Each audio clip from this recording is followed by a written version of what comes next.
The Boarded Window by Ambrose Bierce.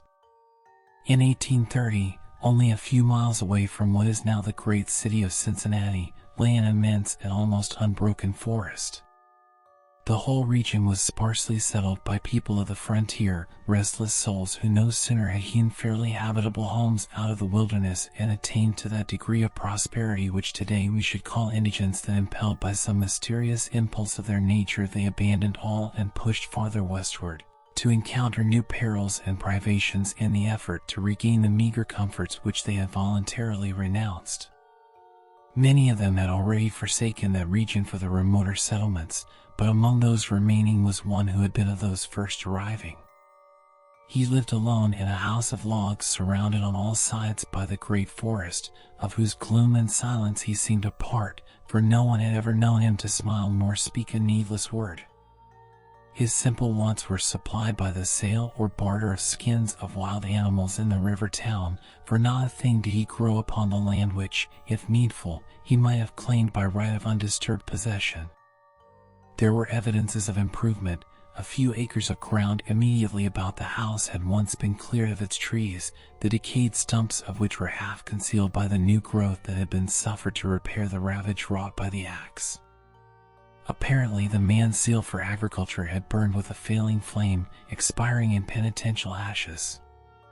The little log house, with its chimney of sticks, its roof of warping clapboards weighted with traversing poles, and its chinking of clay, had a single door and, directly opposite, a window. The latter, however, was boarded up. Nobody could remember a time when it was not.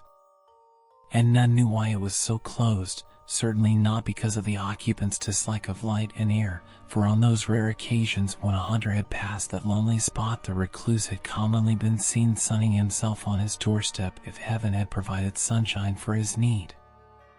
I fancy there are few persons living today who ever knew the secret of that window, but I am one. As you shall see, the man's name was said to be Murlock. He was apparently 70 years old, actually about 50. Something besides years had had a hand in his aging. His hair and long, full beard were white, his gray, lustreless eyes sunken, his face singularly seamed with wrinkles which appeared to belong to two intersecting systems. In figure he was tall and spare, with a stoop of the shoulders, a burden-bearer. I never saw him. These particulars I learned from my grandfather, from whom also I got the man's story when I was a lad. He had known him when living nearby in that early day. One day Murlock was found in his cabin, dead. It was not a time and place for coroners and newspapers, and I suppose it was agreed that he had died from natural causes, or I should have been told, and should remember. I know only that with what was probably a sense of the fitness of things the body was buried near the cabin, alongside the grave of his wife, who had preceded him by so many years that local tradition had retained hardly a hint of her existence. That closes the final chapter of this true story, excepting, indeed, the circumstance that many years afterward, in company with an equally intrepid spirit, I penetrated to the place and ventured near enough to the ruined cabin to throw a stone against it, and ran away to avoid the ghost which every well-informed boy thereabout knew haunted the spot. But there is an earlier chapter, that supplied by my grandfather. When Murlock built his cabin and began laying sturdily about with his axe to hew out a farm, the rifle, meanwhile, his means of support, he was young, strong, and full of hope. In that eastern country whence he came he had married, as was the fashion, a young woman and always worthy of his honest devotion, who shared the dangers and privations of his lot with a willing spirit and light heart. There is no known record of her name, of her charms of mind and person. Tradition is silent, and the doubter is at liberty to entertain his doubt, but God forbid that I should share it. Of their affection and happiness there is abundant assurance in every added day of the man's widowed life, for what but the magnetism of a blessed memory could have chained that venturesome spirit to a lot like that? One day Murlock returned from gunning in a distant part of the forest to find his wife prostrate with fever and delirious.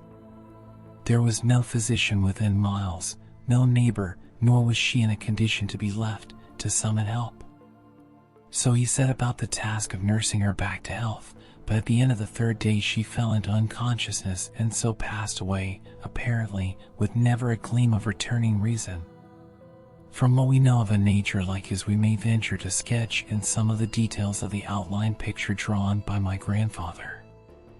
When convinced that she was dead, Murlock had sense enough to remember that the dead must be prepared for burial. In performance of this sacred duty, he blundered now and again, did certain things incorrectly, and others which he did correctly were done over and over. His occasional failures to accomplish some simple and ordinary act filled him with astonishment, like that of a drunken man who wonders at the suspension of familiar natural laws. He was surprised, too, that he did not weep, surprised and a little ashamed. Surely it is unkind not to weep for the dead.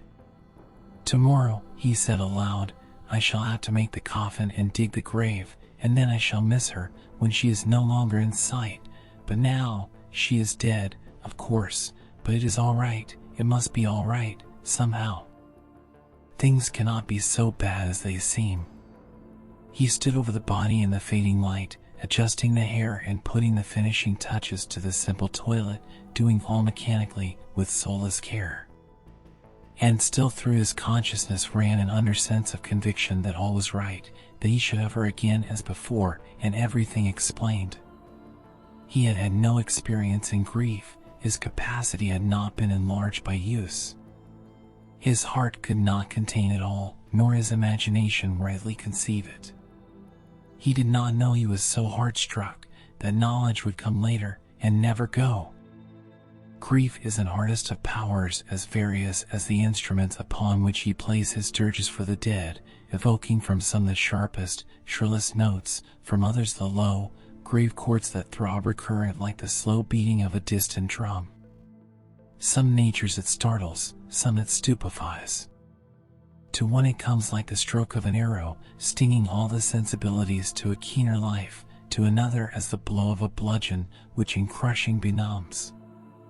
We may conceive Murlock to have been that way affected, for, and here we are upon surer ground than that of conjecture, no sooner had he finished his pious work than, sinking into a chair by the side of the table upon which the body lay, and noting how white the profile showed in the deepening gloom, he laid his arms upon the table's edge, and dropped his face into them, tearless yet and unutterably weary.